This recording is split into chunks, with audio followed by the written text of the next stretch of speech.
Как много было тех героев, чьи неизвестные имена навеки их взяла с собою в свой край неведомый война. Они сражались беззаметно, патрон последний берегли, их имена приносят ветром, печальным ветром той войны.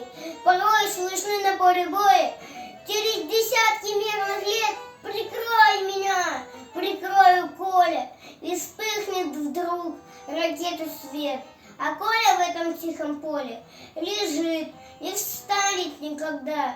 Лишь горький ветер нам напомнит страшные года.